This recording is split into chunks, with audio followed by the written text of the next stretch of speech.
जय श्री कृष्णा। आइए सुनते हैं आज मंगलवार के दिन मंगल देव की यह कहानी। अंगारक, भौम, रक्ताक्ष तथा महादेव पुत्र के नाम से प्रसिद्ध मंगल देवता एक क्रूर देव ग्रह के रूप में जाने जाते हैं। त्रिशूल, गदा, पद्म और भाला या सूल धारण किए इस ग्रह का रंग लाल माना जाता है और इसका वाहन भेड़। वह सप्ताह के 7 दिनों में मंगलवार पर इसका आधिपत्य कहा गया है। मंगल ग्रह को देवताओं के सेनापति भी कहा जाता है। प्राणी मात्र के शरीर में मंगल ऊर्जा, आत्मविश्वास, अहंकार, ताकत, क्रोध, आवेग, वीरता और साहसिक प्रकृति को दर्शाता है और कुंवारा माना गया है। देवग्रह सूर्य, चंद्र और बृहस्पति इनके मित्र ग्रह हैं तथा बुध शत्रु है। मंगल मृगशिरा, चित्रा एवं घनिष्ठा नक्षत्रों का स्वामी है। अग्नि तत्व के मंगल का रत्न मूंगा, धातु, पीतल, तत्दिशा, दक्षिण व काल ग्रीष्म है। इन सब तथ्यों को समझने में मंगल देवता के जन्म की कहानी बहुत सहायक है। इस कहानी के माध्यम से मंगल से संबंधित जानकारी सहज ही हमें प्राप्त हो जाती है। आइए सुनते हैं मंगल देवता के जन्म की कहानी। स्कंद पुराण के अवंतिका खंड में मंगल ग्रह की उत्पत्ति का एक पौराणिक वृतांत मिलता है, जिसके अनुसार एक समय उज्जैनीपुरी नाम के एक स्थान में अंधक नाम का एक प्रसिद्ध दैत्य राज किया करता था। उसका एक महापराक्रमी पुत्र था जिसको कनक दानव के नाम से जाना जाता था। कनक दानव के पराक्रम का अनुमान इस बात से लगाया जा सकता है कि एक बार उस महापराक्रमी वीर ने इंद्र को ही ललकारना शुरू कर दिया। इंद्र को इसका जवाब देने के लिए विवश होना पड़ा। सो इंद्र ने कनक के साथ युद्ध कर उसे मार गिराया।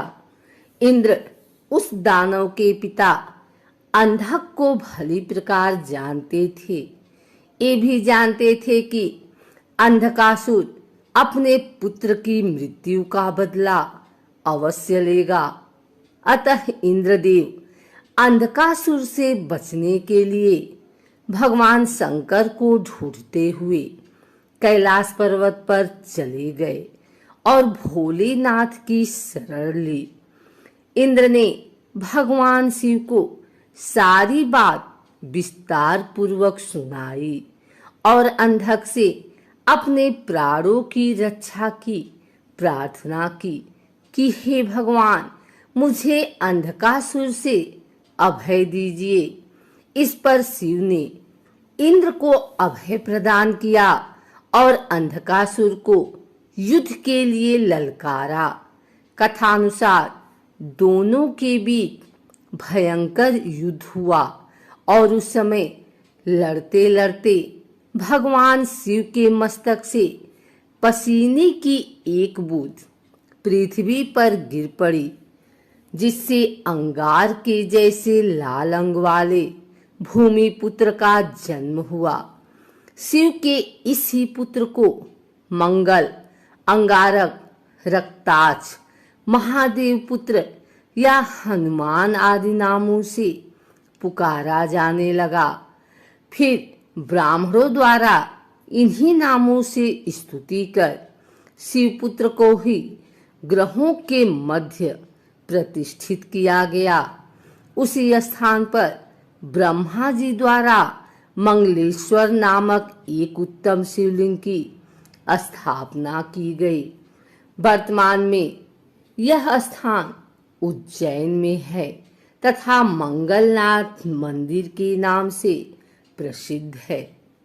ब्रह्मवैवर्त पुराण में जिक्र मिलता है कि एक समय दैत्यराज हिरण्यकश्यप का भाई हिरण्याक्ष ने पृथ्वी को चुरा लिया और सागर में ले गया।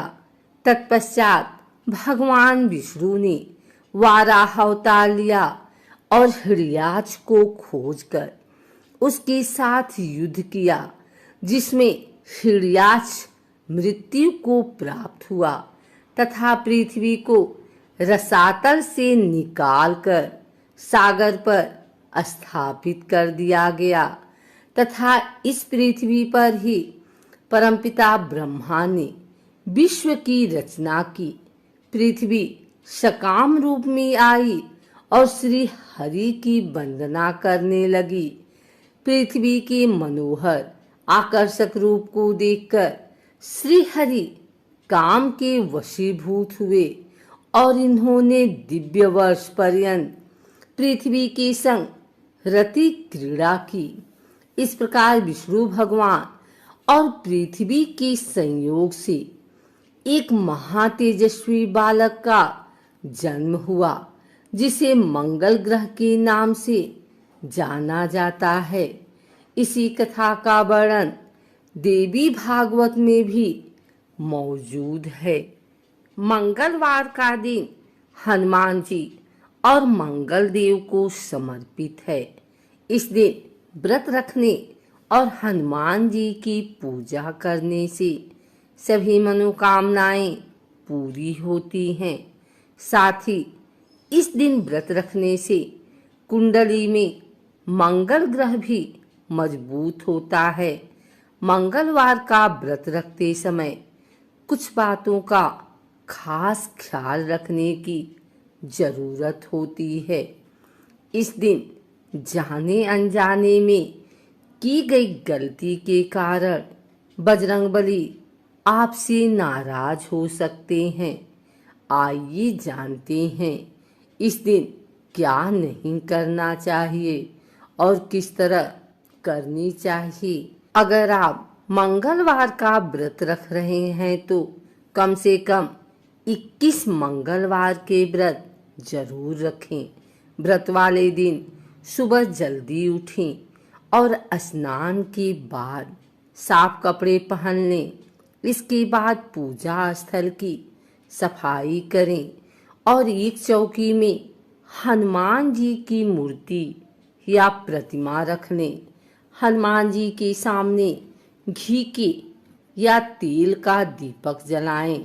हनुमान जी को फूलों की माला पहनाएं और उनके सामने चमेली का तेल रखें।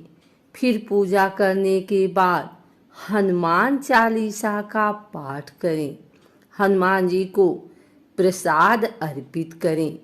इस दिन लाल रंग के कपड़े पहनना शुभ माना जाता है।